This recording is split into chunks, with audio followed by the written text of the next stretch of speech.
My next guest says experiencing a creative midlife crisis helped her achieve 2 childhood dreams in her 40s. But crossing the finish line to her goals almost didn't happen. And now she's doing whatever it takes to get to Broadway. When I moved to New York, my biggest dream was to be on Broadway. I had the dream of being a mother, which was just as important to me as the dream of being on Broadway. That moment, that wow, okay, maybe it's not gonna go. I'm gonna get upset just thinking about it. It's not gonna go in the order that I wanted. I literally put the dream on hold and made the very conscious decision to start a family with my husband. My grandma passed away. She was 96. She lived a very long and healthy life. You turn 40, you hit a milestone birthday, and going to her funeral, you look at life and you look at your life choices. And for me, it was recognizing like, oh my God, there's this insane creative person inside who you have been ignoring. I called my mom and I told her this crazy idea that I think I might want to write a musical inspired by grandma. The words, the melodies, the characters, everything just started pouring out of me. I had the opportunity to get the script, the 130-page musical script, in front of 3 different people. Each of those people said, "Have you thought about turning this into a novel?" There were definitely moments where I doubted myself and I doubted my abilities, but it never stopped me. Whenever we take one step towards our dream, that's one step closer to where you want to be. Please welcome Allison Hernandez. Allison, thank you so much for joining us on the show.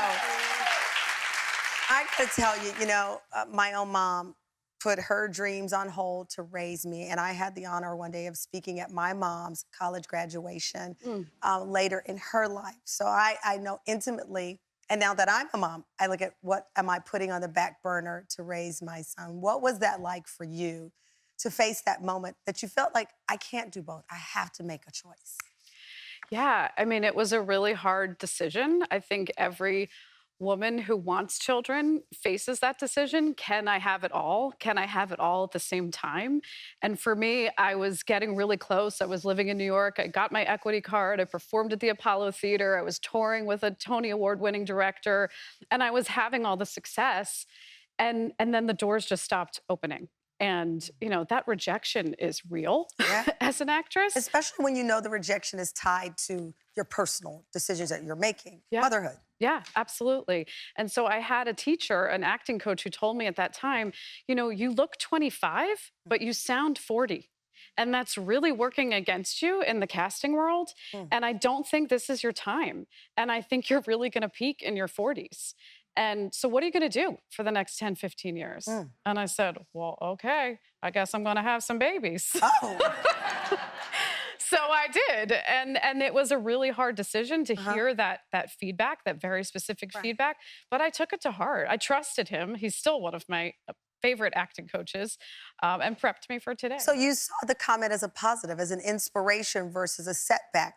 So you have your babies, you focus on them, and then you make your return, if you will, inspired by your grandmother, Marie. And this novel was born from it, Ballad of Dreams, a novel with music. I think it's interesting you reflected on her life to find a path for your own life. That's very beautiful. Yeah, it was something about that turning 40, that milestone moment that happened 2 days before my grandmother passed away. And so there was those huge life things happening all at the same time. And I'm at her funeral, I'm looking at these black and white pictures of her from the 30s and the 1940s. And I'm saying, who is this woman? Who was she before she was a mom? I mean, she had 13 kids. My mom was one of 13. And I have a huge Irish Catholic family. And I said, but who was she before that moment? What did she want? What were her dreams? And I like that question because that doesn't mean you don't love where you are, right? But it is that point in, especially I think a woman's life, just real talk here, it's who was I before I became the mom? And who am I after the nest is empty? And it does happen. Yeah.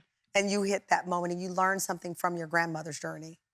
Absolutely. And I learned something about myself in that process. What did you learn about yourself? I really learned that I don't have to be chosen to follow my dreams. Huh? Love that. That I can choose. I can choose me. I can rewrite not only my grandmother's ending, my great aunt's ending, who the two main characters are inspired by, but I can rewrite my own in the present. Ah, I love it. I love it. I think that it is a beautiful novel. I cannot wait to see what's next. But truly, and from the bottom of my heart, the conversation about motherhood is something that resonates with so many people because you do have dreams before those beautiful babies come, and you want to continue those dreams sometimes after. So congratulations.